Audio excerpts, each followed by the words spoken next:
medical director for the Medication Assisted Recovery Clinic, and I'm also the director for the Division of Addiction Medicine for the Family Medicine Department. And so medication assisted recovery or MAR clinic, at this clinic, it is an addiction treatment clinic. And basically we do outpatient services for any patient who is experiencing opioid use disorder. And so that would be somebody who is misusing either Vicodin medications, heroin, prescription opioids, for anybody who's misusing alcohol, so alcohol use disorder, and then stimulant use disorder. So that would include cocaine, methamphetamines. And so we combine medications with behavioral therapy, and that's essentially the bulk of our program. We have also been able to integrate in primary care services, psychiatry services, and we have peer support as a part of our team. And so we are a long-term outpatient treatment clinic. Our clinic does not have any end date. And so patients would come to our clinic, they would have appointments with a medical doctor, behavioral therapist, they'd be able to do group therapy, individual therapy, and if they had any other medical needs, such as primary care or psychiatric care, they would be able to get that as part of our clinic as well. Because we are a part of the family medicine department, we are under the HCoC umbrella, and so we can accept all different types of insurances. Most of our patients are Medicaid. And if they don't have insurance, we do have ways to work with patients as well regarding that. Let me see if there's anything else I thought that I should say. And yeah, and I think the main thing in terms of like our biggest takeaways is just that we are here. We don't have any wait list. I will leave our contact information in the chat in terms of the best way to contact us. We are located here in Springfield. I'm in the Centrum building. But we also have different locations in Taylorville, Jacksonville, and Lincoln as well, if there are patients who live closer to those sites. And so I will leave all of our information in the chat. Definitely reach out if you have any questions. And so far right now, we mostly have about 200 patients in our program, and we've been around since around 2018. And so we're excited about what we're doing, and we definitely just want to help out the community in any way that we can. And so I just feel very grateful to be invited to the meeting today and just to have the time to just kind of tell a little bit about our clinic. So. Thank you so much. And we've got a couple of minutes. So is there anybody that has any questions?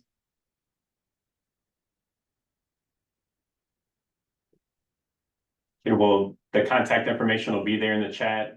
We have a flyer too that we can send out to the general membership and make sure you have that. I think the information's been added to our resource page on our website as well. So there's lots of way to connect there. Located at the Centrum building, very centrally located downtown and really easy to access. So we are grateful for the work that you all do and the partnership with you. Thank you so much. Excellent. All right. Well, the next item on our agenda is called quality data training. As we do the work of addressing homelessness, and as we look at the strategic plan and what we're trying to accomplish, one of the elements we recognize is that data is central to understanding needs, and it's central to understanding what's happening and what resources are needed to truly move forward. We're very fortunate to have Tracy Cunningham at Mercy as our HMIS administrator, and she's poured her heart and soul into improving data and quality data in our community for over a decade. And so as we all in our organizations go about this work and work to collaborate, we recognize that it's difficult at times, but we want to sort of, as we think about the community solutions built for zero process we're a part of and other efforts, quality data and capturing quality data is more crucial now than ever. So as we've met with our HUD technical assistance providers, this is one of the things that we've been talking about. And we're really fortunate to have Eric Gammons from the Technical Assistance Collaborative with us this morning. And Eric is going to talk a little bit more about his expertise, but also help us to think together about the importance of quality data. Eric, I think you have a presentation, so I'll stop sharing and it should let you take right over. Thanks, Josh. Hey, good morning. Can you hear me okay? Yes, we can. Oh, fantastic. Let me try to make this happen. Good morning, everyone. I'm on my second cup of coffee, so bear with me. Not sure why I stayed up so late last night. Let's see.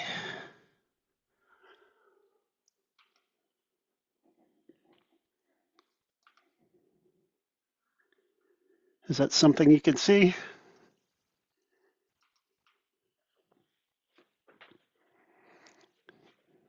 We can see it great here. Perfect. So, hi everybody, and I'm so glad to be joining you this fine morning. So my name is Eric Gammons, as Josh mentioned. I work for the Technical Assistance Collaborative out of Boston. However, I'm located in South Louisiana.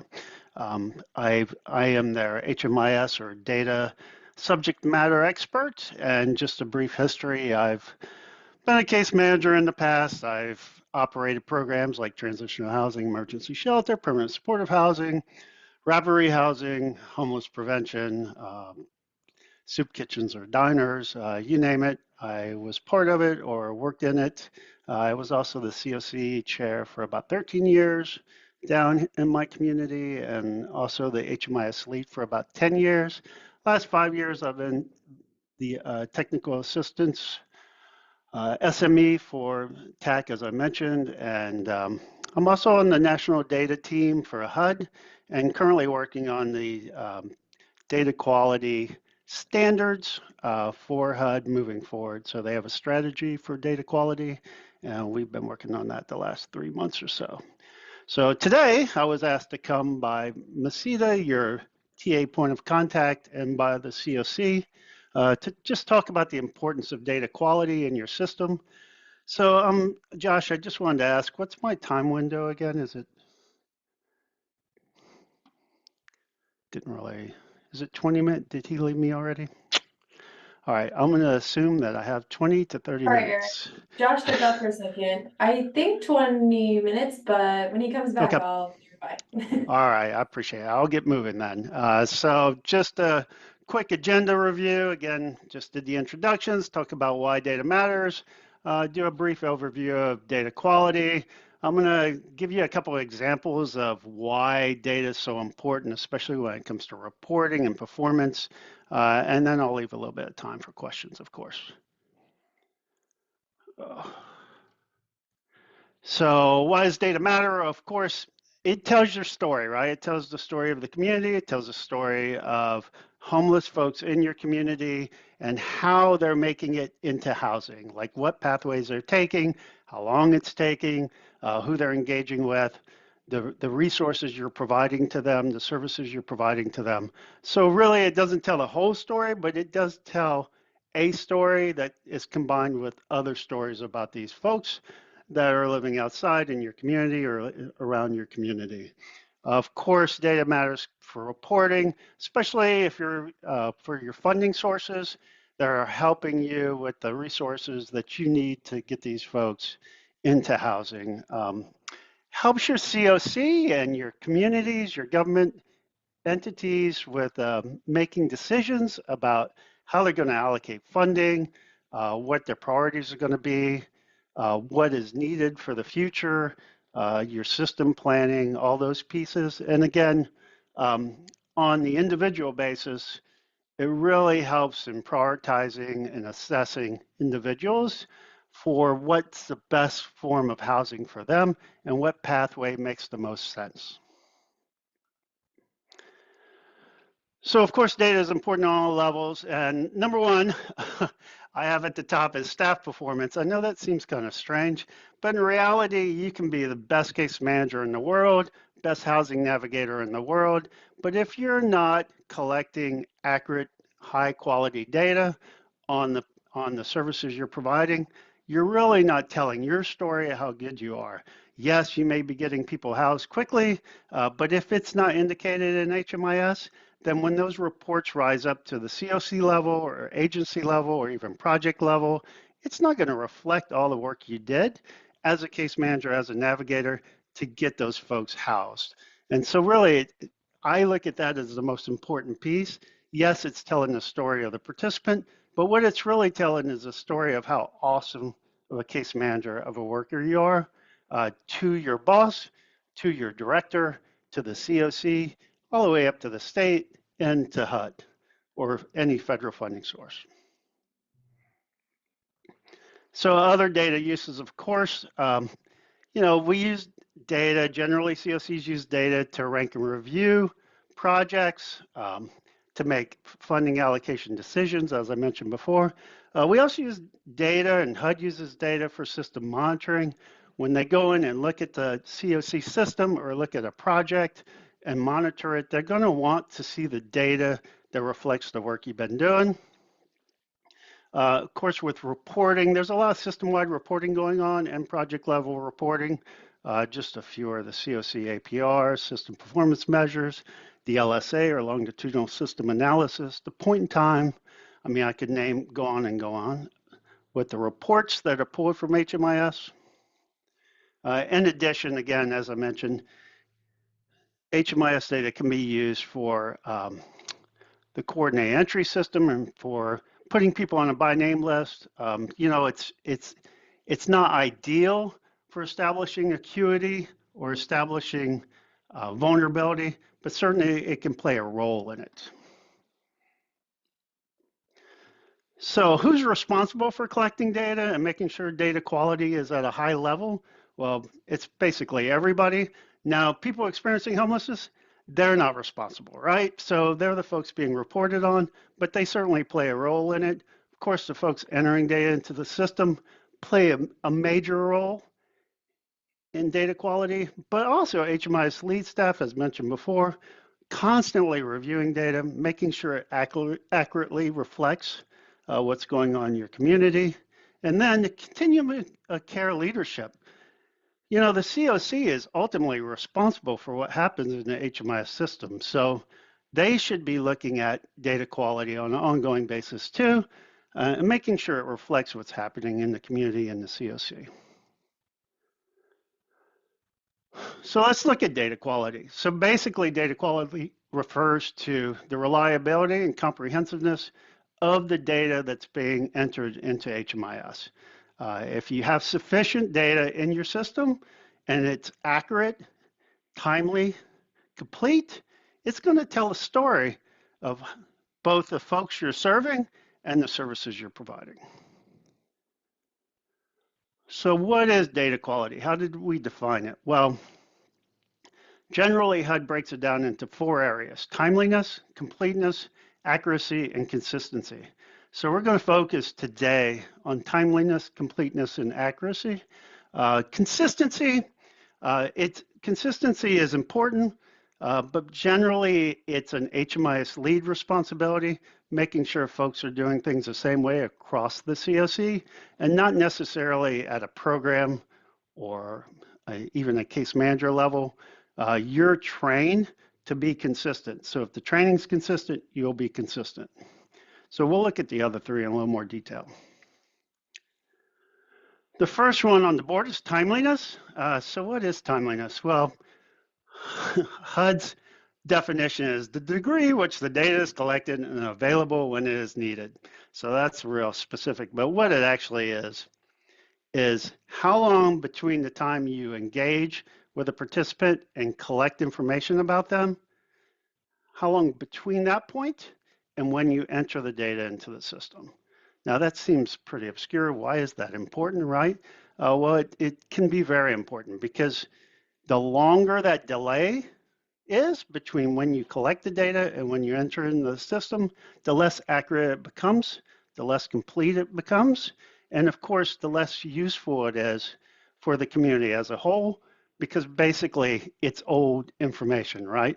So if you collect data on somebody on Monday and they're living out on the streets and they're looking for shelter and you don't enter it into the system until 2 weeks later, well, that meant they spent 2 weeks potentially living outside waiting for that referral to go through the system to get into a shelter, right? So it's important to get that information in as quickly as possible.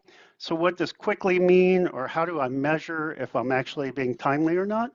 Well, typically, and I'm sure the COC has a data quality plan that indicates the expectations of timeliness for a user that's contributing data. So meaning you can look at that data quality plan and decide am I meeting that mark?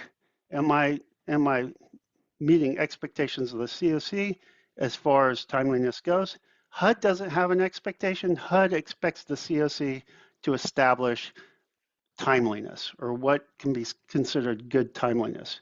Also, keep in mind that depending on what you're doing, if you're transitional housing, emergency shelter, stray outreach, your timeliness expectations might be different.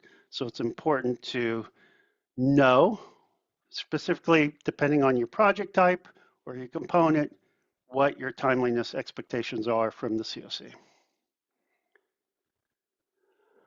So what can you do to ensure that you're meeting those expectations of timeliness?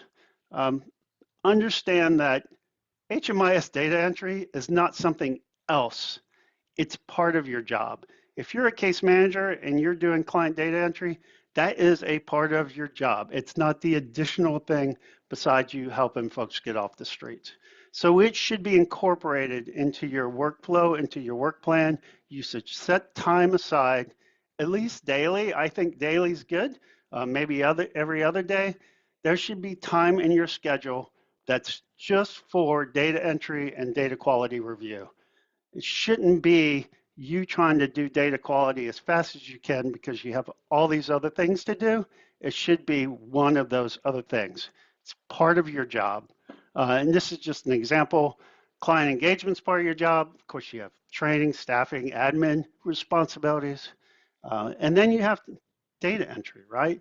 Or data quality review, looking back at what you did and making sure you completed all the questions, that they reflect the accurate story of the person you're helping. All those pieces should be involved in that data quality review. Remember that if you are doing live data entry, that's great. That means you're sitting down with the participant, asking the questions and entering into the system right then and there. But there's some potential drawbacks to doing that. We'll talk about that in a few minutes, but basically that's the best solution, but not always the practical solution. So just remember, you should schedule time in your work plan to do data entry if you are contributing to the system.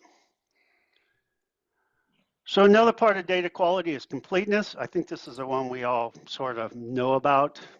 It basically means, are you answering all the questions you need to answer for the participant or the household you're working with? So this is the one that typically HMIS leads just kind of, they struggle with, right? They struggle with getting people to answer all the questions. And when you run reports like an APR, like an LSA, like system performance measures, those non-answered questions really can affect these reports, right? So you'll actually be rejected if you don't answer some of these questions. So it's the thing that we most concentrate on, but certainly timeliness and accuracy are equally important. But let's just kind of look at completeness a little bit. How can you ensure completeness?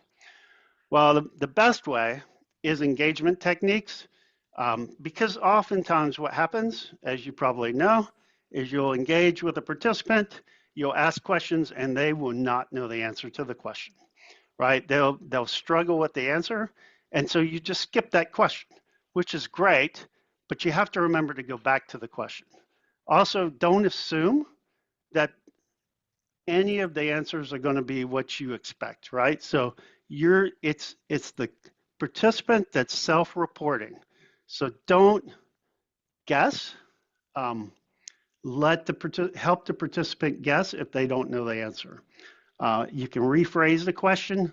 You can help the participant estimate. What I mean by that is often we struggle with, like, well, what's the date? How long have you been homeless, right? That's a tough question for somebody that's not a good historian of their life. And so you really work with them on estimating when that date is, or even their birthday. They may not know their birthday. So you work with them on estimating what that birth date is, but you just don't leave it blank, right? If they say, I don't know, that shouldn't be a good answer for you. You should dig deeper, try to help them answer the question. If it's If it's a date question, use seasons, use events, 4th of July, Christmas, Easter. Was it around any of those times? Was it cold? Was it hot? You just try to help them answer their questions, but you don't want to leave it blank. And you, unless you have to, you really don't want to answer a client doesn't know, right? You're helping them. A don't know answer is not an answer, basically. Doesn't help reporting, doesn't tell the story of the person, doesn't tell the story of what you're doing. It's just like it's null. It's not a thing. So think about when you're to improve your completeness, think about your question workflow, right? So if you're engaging with somebody for the first time, man, you have all these questions you have to ask them. And they may not want to answer all the questions, right? It's like, I just met you. I don't want to tell you all this stuff. So the idea is, what do they want to talk about first? Get those answers, and then go back to the more personal stuff. If you start off right away saying, what's your social security number? That can be a little traumatic for somebody who's really just looking to get into a shelter or maybe looking to get a sandwich. So why do you need my social security number for a sandwich and a bottle of water? So you may want to go to easier questions first, but always remember to back up into those more difficult questions once rapport has been established.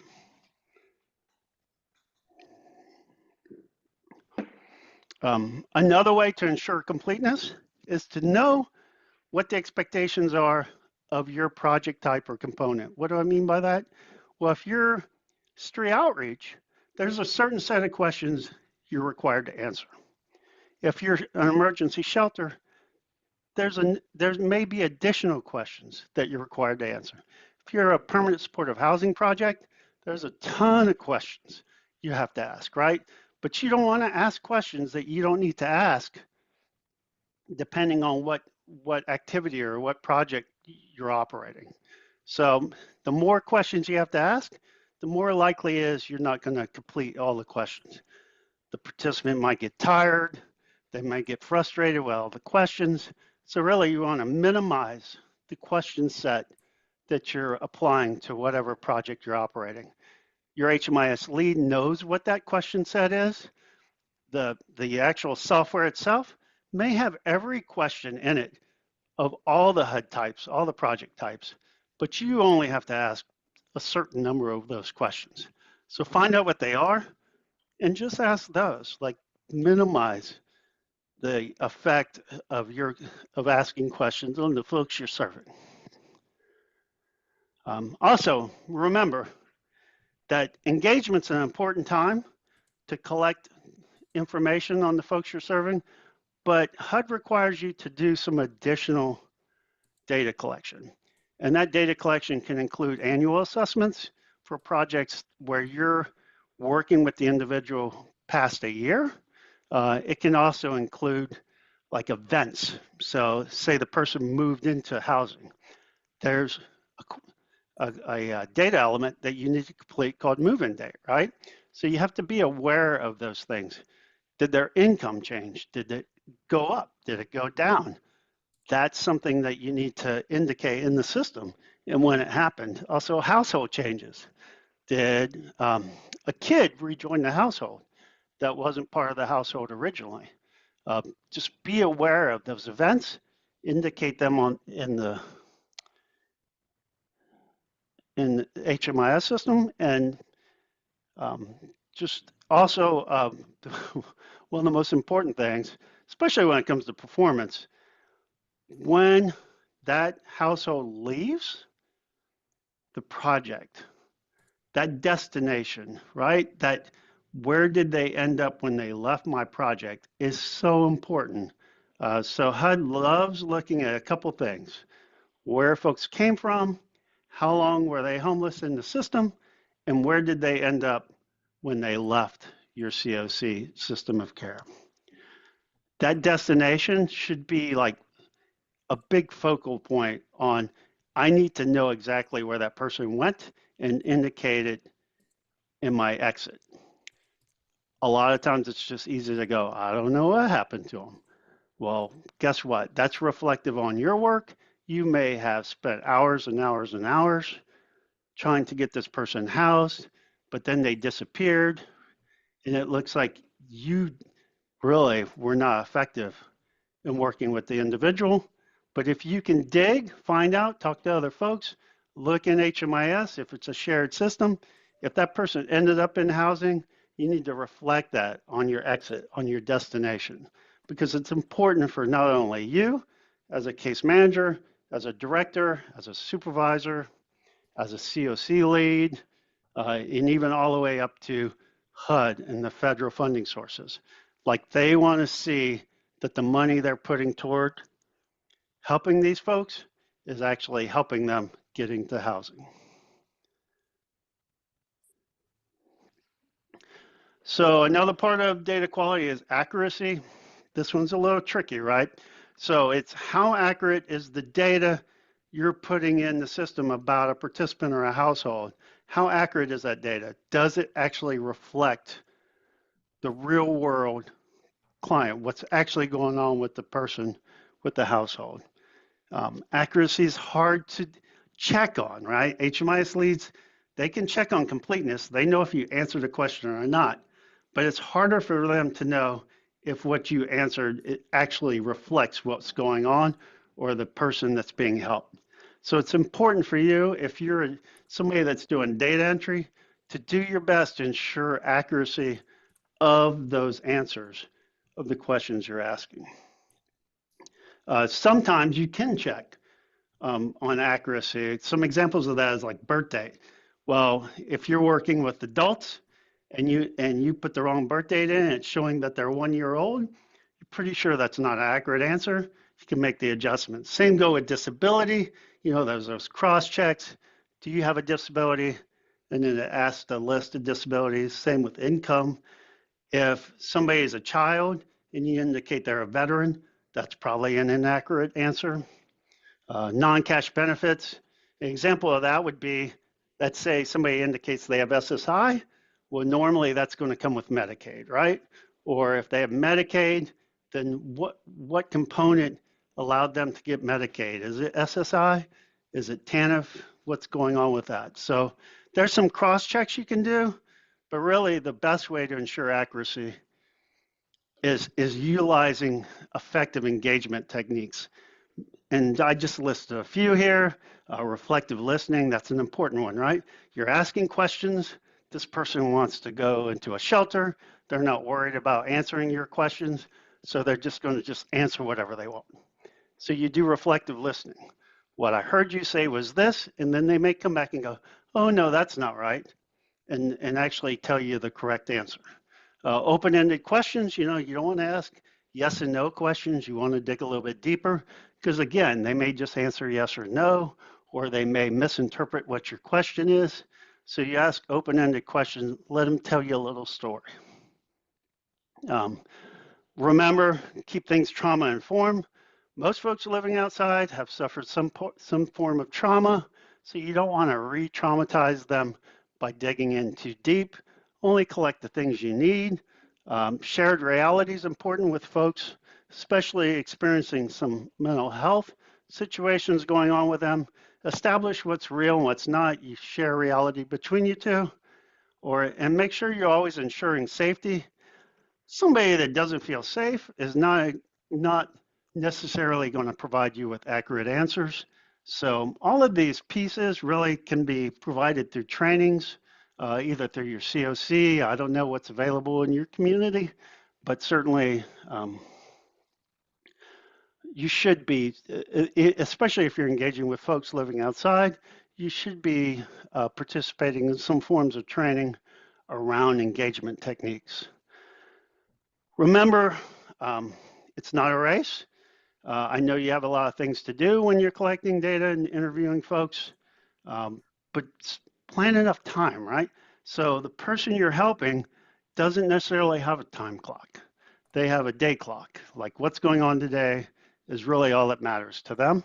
So they're not on a schedule, you're on the schedule. So make sure your schedule meets the needs of the interview, meets the needs of how many questions you need to ask.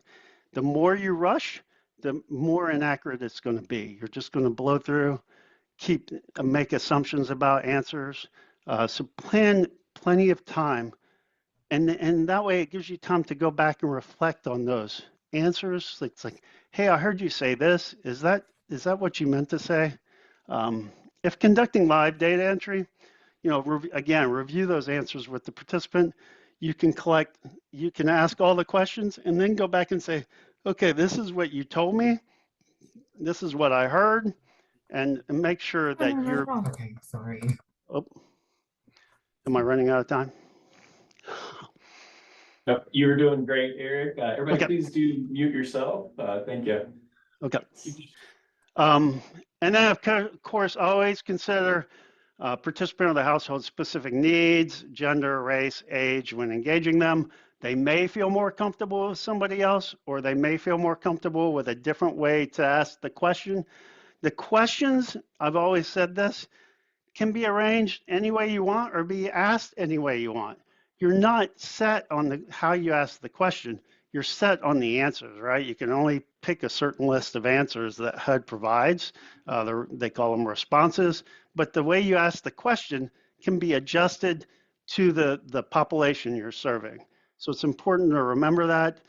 Work with your HMIS lead, work with your bosses, work with other folks. If you have some other TA folks working in your COC on what's the best way to ask these questions depending on the population I'm serving.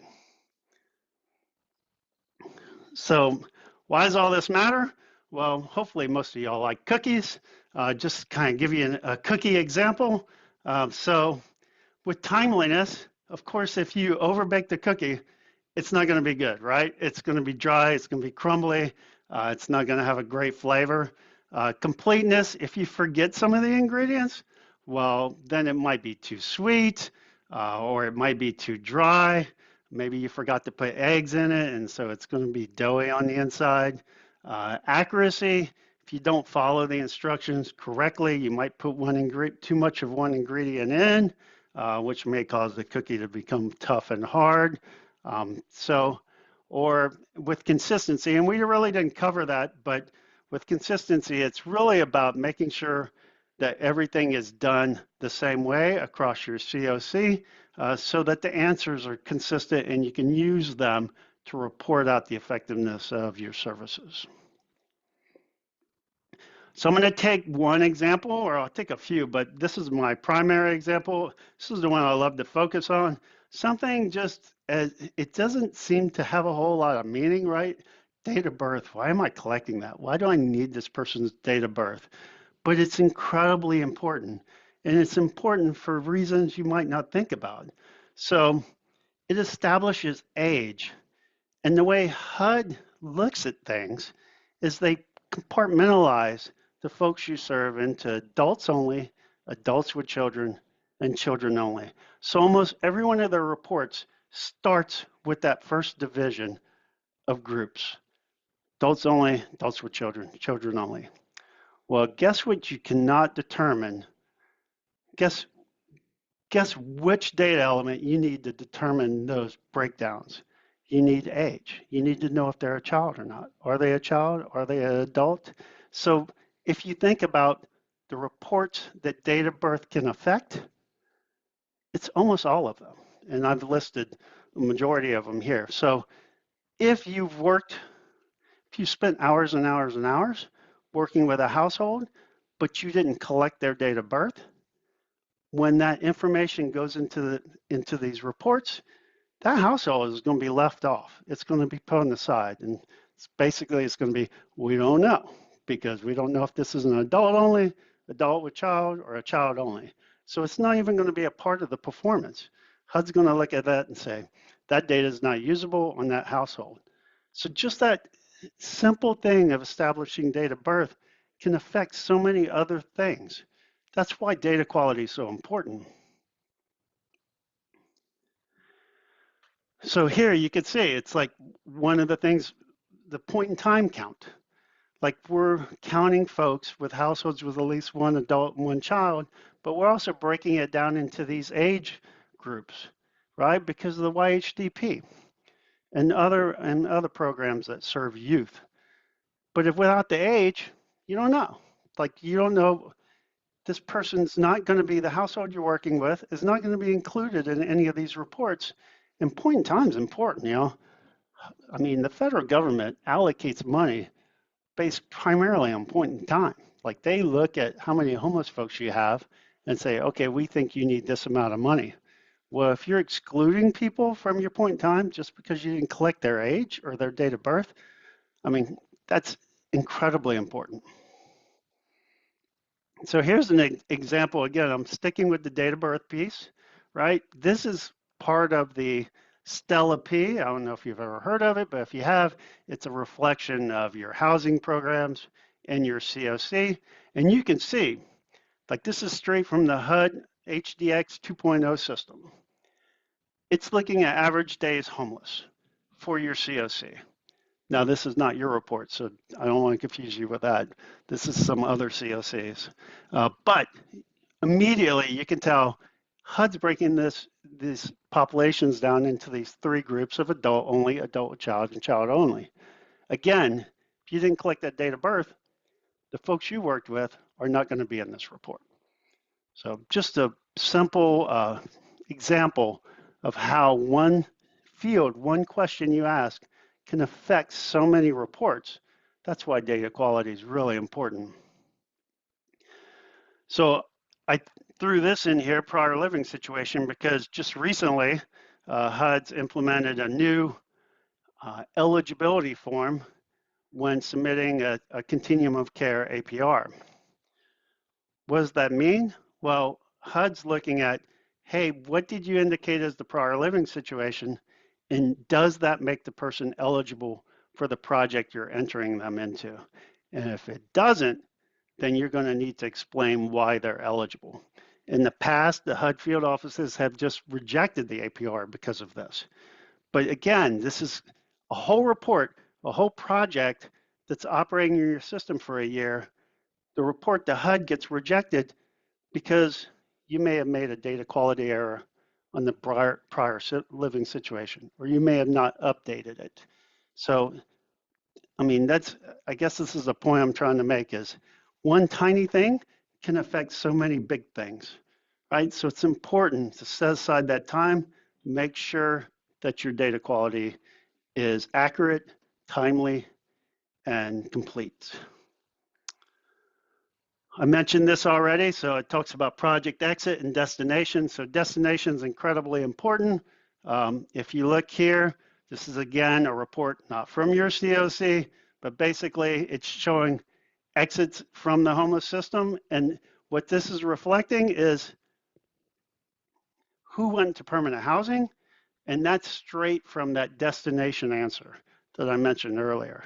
And this is important for HUD. This is important for all the federal funding sources. I imagine it's important for your COC in your community. Like, is our system of care effective? Is it getting people from homelessness into housing? And that's all I have. Hopefully I was within time. I want to be the first one to jump in, Eric. It's Yep. Tracy. Hey, Tracy.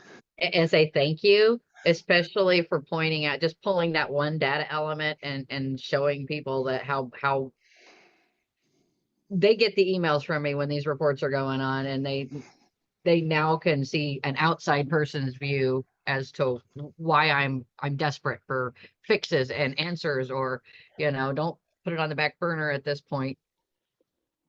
But if we fix it and when it's going in correctly, then we don't have those issues. So I thank you for pointing that out. Oh, you're absolutely welcome.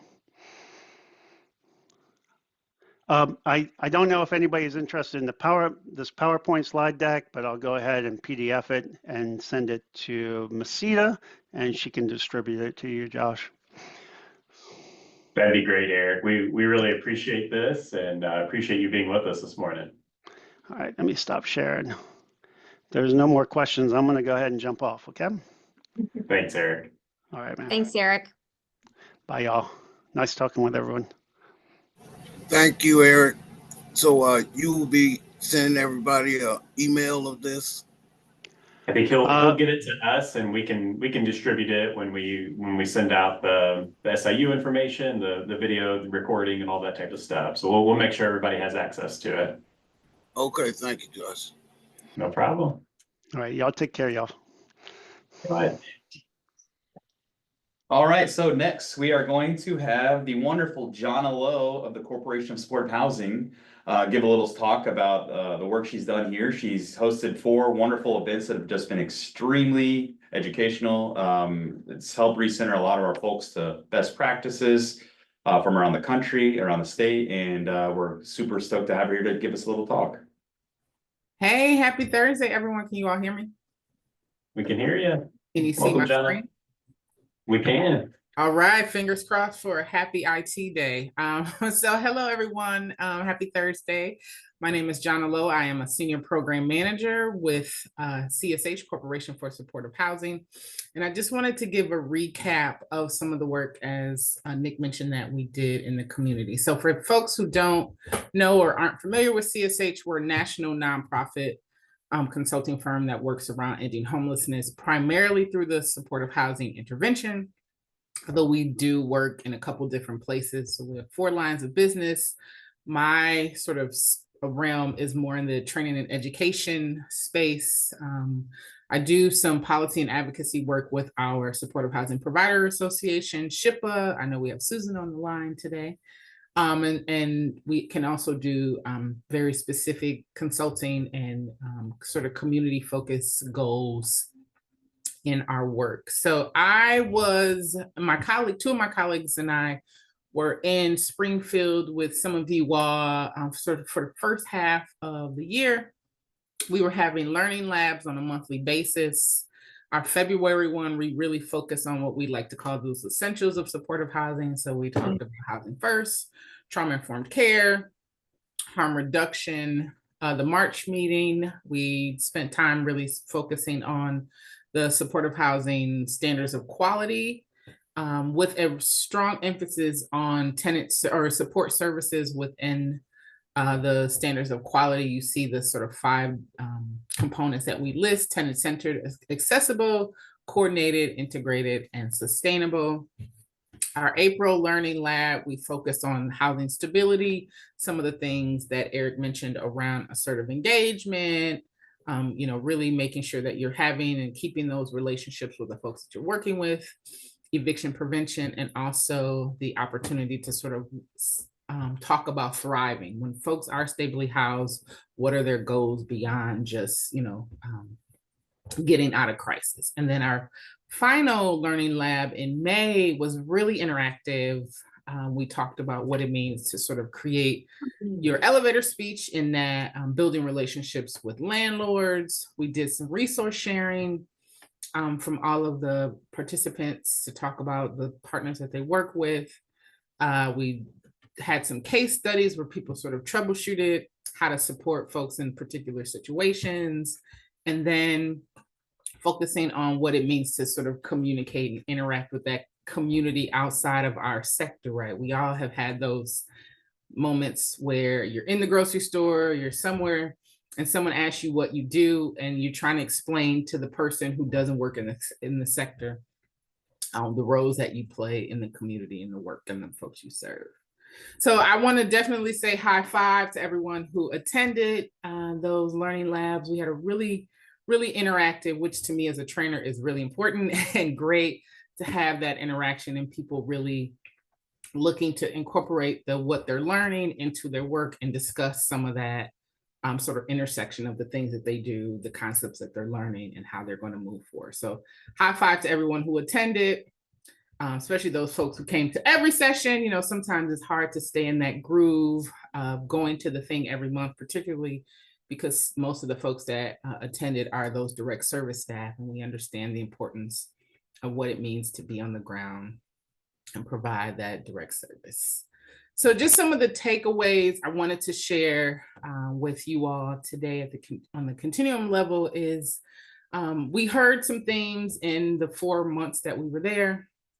When we think about sort of additional resources, folks talked about like how to really keep those landlords engaged. You know, if the landlord has that one thing that happens, they no longer want to have that partnership.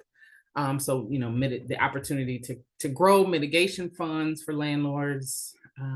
I know Nick knows that can be a great selling point if you're talking to landlords. There was a large concern for some folks about some bed bug supports and how to get things paid for when they're sort of outside of the normal service realm, or outside of the normal like housing subsidy and rental assistance space. There was some conversations with folks around like, we have organizations that, you know, most people understand do everything. And so the communication in the community is just called this one organization, right? And how do you communicate and identify multiple partners within sort of at the COC or community level? And then of course, the importance, as we just saw SIU present, the importance of those healthcare partnerships, understanding that as direct service providers and housing programs, having those partnerships with folks that are the experts in those kinds of resources that are needed for the folks we serve is really important. When it came to having conversations about like supporting folks once they're stable, no longer in crisis, we thought about if there was an opportunity for the COC to build a relationship with your public housing authority and create a moving on program. I can absolutely send some details about moving on, but that's an opportunity where people who no longer need support services can get that sort of affordable housing subsidy from the public housing authority. And then you're creating those open slots for the folks who are still experiencing homelessness, right? We've seen CSH has worked with communities across the nation, a couple in Illinois as well, on creating a moving on program, but it's definitely a partnership with the public housing authority or other affordable housing entities that you have in your community. And then what does it mean to sort of work with neighboring communities that may have affordable housing resources available, right? Like we think about sometimes communities experience saturation, like, you know, everyone sort of moved into this one area. Now we have to think about where else folks can live, right? We understand the need and the relationship that we have with landlords and partnerships for ending homelessness. Development takes a long time. And so what does it mean to sort of say, is there a neighboring community or neighborhood that folks can sort of start to look at and we can build those resource-rich relationships with?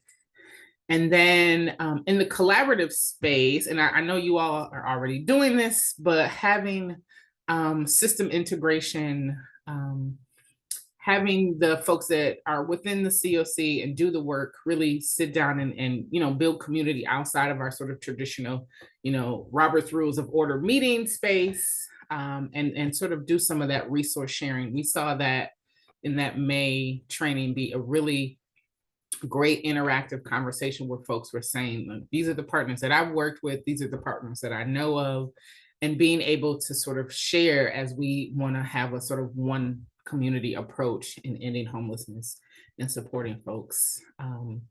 The agencies having what we call cross trainings or cross sector trainings. And so that can create the opportunity, as I mentioned, folks are like, well, this one organization does everything. And they're like, well, actually, we do these set of things. So being able to give people that education, and you can do some of that in that resource sharing or that system integration as well. And then what it means to support people that are new to the industry, right? So you have that person who's like, I've been here 2 weeks.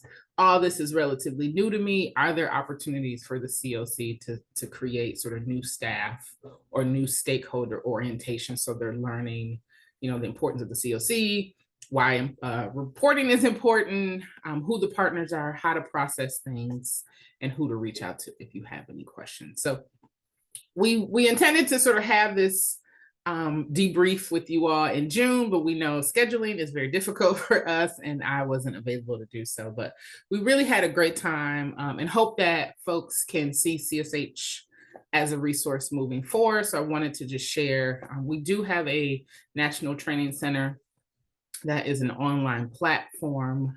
There's some live webinars, self-paced on-demand trainings that people can really do at their pace, specific workshops. And then as we came to Springfield and worked with Heartland House to have that sort of custom training, we can do that in many communities and specifically with organizations as well. So I know you all have a couple minutes left, but I just wanted to thank you all for the opportunity to work with you.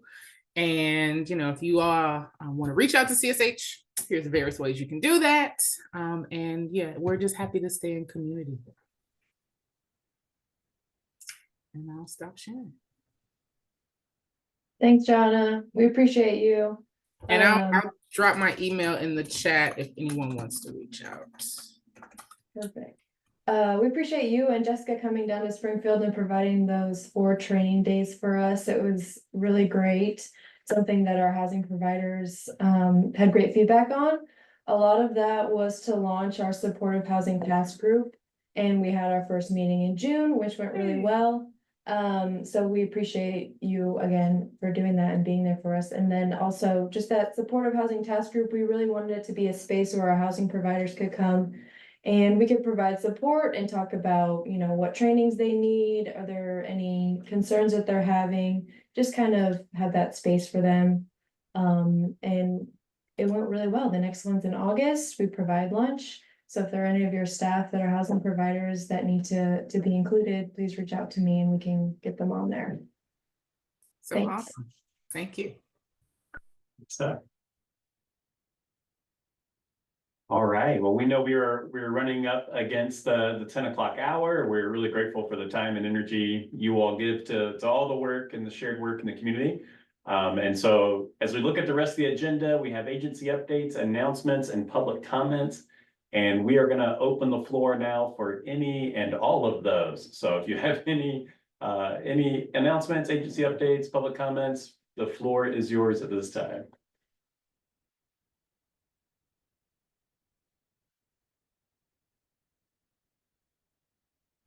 Jamie, when did you say the next one in August was? I'm sorry. Oh, great question. August 13th, I believe. It's the second Tuesday of the month, and we do it every other month. Okay, thank you. Yeah.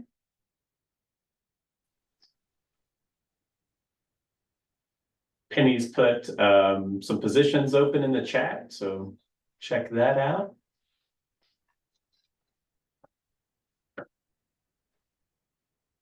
All right, Josh, this is Jared Brown from Washington Street Mission. So just a couple quick updates for you guys. Our construction is finally finishing over here, so we'll be having an open house sometime in September. So we'll make sure that everyone on the COC is invited. Also want to make sure that you knew that we had anger management classes that we launched this summer that take place every Monday and Thursday at 1 o'clock here at the Mission. So, as you work with clients, if you have anyone who could utilize those services, make sure that you get them over here at those times. I know probation has been sending some people over. So those classes are open. They can start them at any time. We did just launch a supported employment program to where we will actually hire community members for a 3-month period. They'll work with the job coach, go through a series of specific trainings, and then at the end of the 3 months, we'll line them up with employment with a local employer and help get them prepared for interview processes, the application process, and then continue to work with them for a short period of time while they're employed. Our whole goal is to get people back to long-term employment and to help them regain some of those skills that they may have lost while experiencing homelessness. So that program, it is all referral based. We will have a waiting list for the program, but we have a committee that will meet as we have more participant spots open up, and that committee will look at all of the referrals coming in from different case managers around the area, and then we'll make a determination who the next participants are. We just started, but we could with some grant funding that we're likely to get here in the next month or two. It looks like we're going to be able to expand that program to be able to support several people in the program at a time. Obviously, it's expensive because we are providing 3 months of employment to every participant. So if you have any questions, just call over to the mission. The final thing I would say is that we do have a new caseworker here, Amanda Hauer, who is on here. So you may all receive calls from her from time to time. If some additional grant funding that we're likely to get comes through, we'll be adding a second position as a caseworker here in middle of September. So we'll be sending out, most likely in the next 3 weeks, we'll be posting that job online. But again, we also have to finalize that grant that we just submitted a budget for that will pay for the position. So you may hear from Amanda from time to time, and I want to thank Jamie and Tracy, since I know that they're on here, for all the help that you guys have provided to getting her onto HMIS. So thank you. A lot of great stuff, Jared. Appreciate your organization, your leadership. Really awesome to see.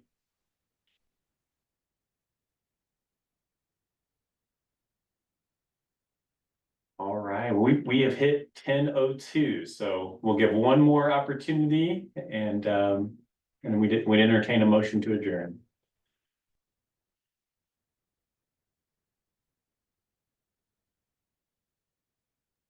Motion, Bonnie. Thanks, Bonnie. All right, all in favor? All right, we appreciate we appreciate you all. Have a great day. We'll send out some updates, but otherwise look forward to seeing you all and other task groups and efforts of the continuum soon. Take care, everybody. Thank you. Have a good day, everyone. You too, Ricky.